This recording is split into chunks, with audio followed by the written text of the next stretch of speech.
de la crisis que estamos viviendo. Huracanes, terremotos, incendios, pandemia. Necesitamos un mensaje a nuestro corazón. Ministerio al pequeño rebaño. Nos encontramos nuevamente para otro episodio al pequeño rebaño. Les habla su amigo el pastor Miguel Tirado y estamos dialogando acerca del capítulo 25 del libro El deseado de todas las gentes. Este capítulo se titula El llamamiento a las orillas del mar. Y me acompaña, como siempre, el pastor Orlando González. Qué gozo poder estar en tu hogar y clamar a Dios por una bendición. Dios eterno, tú nos has invitado a venir a ti, porque tú transformarás nuestra vida y nos harás evangelistas, misioneros, pescadores de hombres, realizadores de tu voluntad en esta tierra. Úngenos hoy para reconfirmar tu llamado. En el nombre de Jesús. Amén. Amén. En nuestro episodio anterior pudimos notar cómo Jesús le hizo el llamado a Pedro y a dos más de sus discípulos y le mandó a lanzar la red, donde la red vino llena de peces. Y Jesús le dice: venid en pos de mí y os haré pescadores de hombres. Antes de pedir a los discípulos que abandonasen sus redes y barcos, Jesús les había dado la seguridad de que Dios supliría sus necesidades. El empleo del esquife de Pedro para la obra del Evangelio había sido ricamente recompensado. El que es rico para con todos los que le invocan, dijo: dad y se os dará. Medida buena, apretada, remecida y rebosando. Según esta medida, había recompensado el servicio de sus discípulos, y todo sacrificio hecho en su ministerio sería recompensado conforme a las abundantes riquezas de su gracia. Durante aquella triste noche pasada en el lago, mientras estaban separados de Cristo, los discípulos se vieron acosados por la incredulidad y el cansancio de un trabajo infructuoso, pero su presencia reanimó su fe y les infundió gozo y éxito. Así también sucede con nosotros. Separados de Cristo, nuestro trabajo es infructuoso y es fácil desconfiar y murmurar.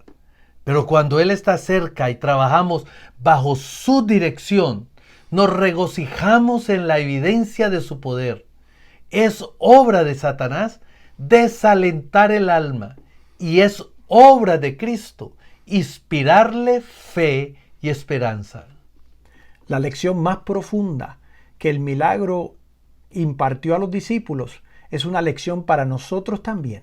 A saber que aquel cuya palabra juntaba los peces de la mar podía impresionar los corazones humanos y atraerlos con las cuerdas de su amor para que sus siervos fuesen pescadores de hombres. Eran hombres humildes y sin letras aquellos pescadores de Galilea. Pero Cristo, la luz del mundo, tenía abundante poder para prepararlos para la posición a la cual los había llamado. El Salvador no menospreciaba la educación, porque cuando está regida por el amor de Dios y consagrada a su servicio, la cultura intelectual es una bendición. Pero pasó por alto a los sabios de su tiempo, porque tenían tanta confianza en sí mismos que no podían simpatizar con la humanidad doliente y hacerse colaboradores con el hombre de Nazaret. En su intolerancia, tuvieron en poco el ser enseñados por Cristo. El Señor Jesús busca la cooperación de los que quieran ser conductos limpios para la comunicación de su gracia. Lo primero que deben aprender todos los que quieran trabajar con Dios es la lección de desconfianza en sí mismos. Entonces estarán preparados para que se les imparta el carácter de Cristo. Este no se obtiene por la educación en las escuelas más científicas. es fruto de la sabiduría que se obtiene únicamente del Maestro Divino. Jesús eligió a pescadores sin letras porque no habían sido educados en las tradiciones y costumbres erróneas de su tiempo. Eran hombres de capacidad innata, humildes y susceptibles a ser enseñados. Hombres a quienes él podía educar para su obra. En las profesiones comunes de la vida, hay muchos hombres que cumplen sus trabajos diarios, inconscientes de que poseen facultades que si fuesen puestas en acción, los pondrían a la altura de los hombres más estimados del mundo. Se necesita el toque de una mano hábil para despertar esas facultades dormidas. A hombres tales llamó Jesús para que fuesen sus colaboradores y les dio las ventajas de estar asociados con él. Nunca tuvieron los grandes del mundo un maestro semejante. Cuando los discípulos terminaron su periodo de preparación con el Salvador, no eran ya ignorantes y sin cultura. Habían llegado a ser como él en mente y carácter, y los hombres se dieron cuenta de que habían estado con Jesús. No es la obra más elevada de la educación el comunicar meramente conocimiento, sino el impartir aquella energía vivificadora que se recibe por el contacto de la mente con la mente y del alma con el alma. Únicamente la vida puede engendrar vida. ¡Qué privilegio fue el de aquellos que durante 3 años estuvieron en contacto diario con aquella vida divina de la cual había fluido todo impulso vivificador que bendijera al mundo? Más que todos sus compañeros, cuando el discípulo amado se dio al poder de esa vida maravillosa, dice: la vida fue manifestada y vimos y testificamos y os anunciamos aquella vida eterna, la cual estaba con el Padre y nos ha aparecido. De su plenitud tomamos todos, y gracia por gracia.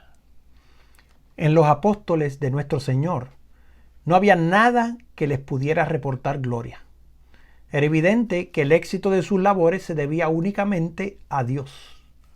La vida de estos hombres, el carácter que adquirieron y la poderosa obra que Dios realizó mediante ellos, atestiguan lo que Él hará por aquellos que reciban sus enseñanzas y sean obedientes. El que más ame a Cristo hará la mayor suma de todo bien.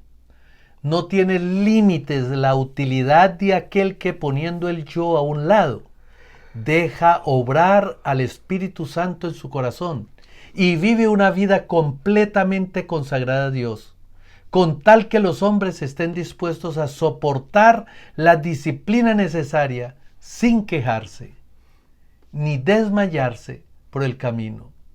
Dios les enseñará hora por hora, día tras día. Él anhela revelar su gracia, con tal que los suyos quieran quitar los obstáculos.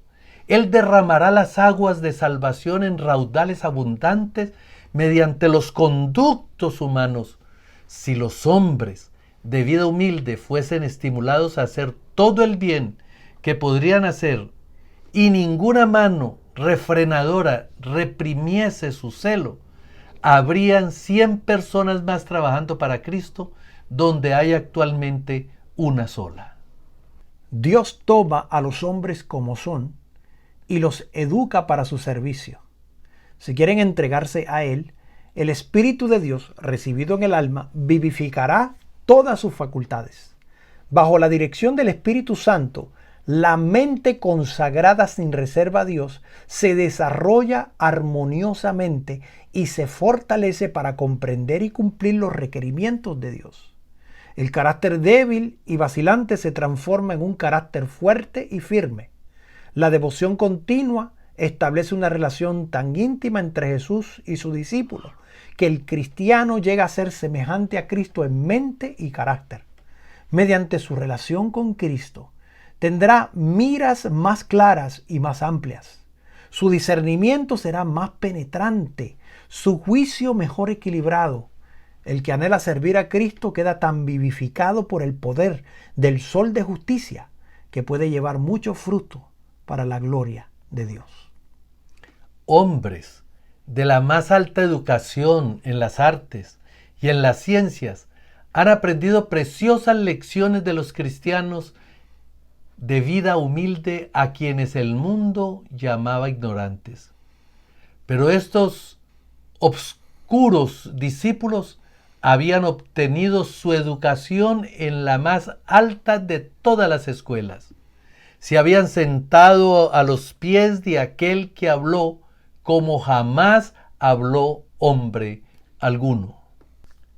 Mi querido amigo, hoy la palabra de Dios que está a disposición nuestra nos permite recibir todo ese conocimiento que fue impartido a los discípulos. Los evangelios nos demuestran la grandeza de nuestro Salvador, su dependencia del Padre y la verdad de su misión. Venid y estemos a cuentas, dice el Señor. Te invito para que hoy dobleguemos nuestra vida, le entreguemos al Señor nuestra voluntad, dejemos atrás nuestras luchas y confiemos en Él, y Él hará maravillas en medio de nosotros. Amén. Dios te bendiga y Dios te guarde. Te invito a inclinar el rostro para orar. Amoroso Padre, Señor, tú nos estás llamando para ser tus discípulos, para ser pescadores de hombres. Y estando contigo es como nuestro carácter será transformado. Es tú el que nos enseñará y nos avivará nuestras facultades mentales y físicas. Por lo tanto, nos entregamos a ti para que tú tomes nuestro carácter y lo moldees de acuerdo a tu voluntad. Hagas en nosotros el querer y el hacer. Y Señor, que el mundo pueda reconocer que hemos estado contigo. En el nombre de Jesús. Amén. Amén. Esto ha sido un mensaje al pequeño rebaño. Dios te bendiga. Les invitamos para nuestro próximo capítulo. Bendiciones.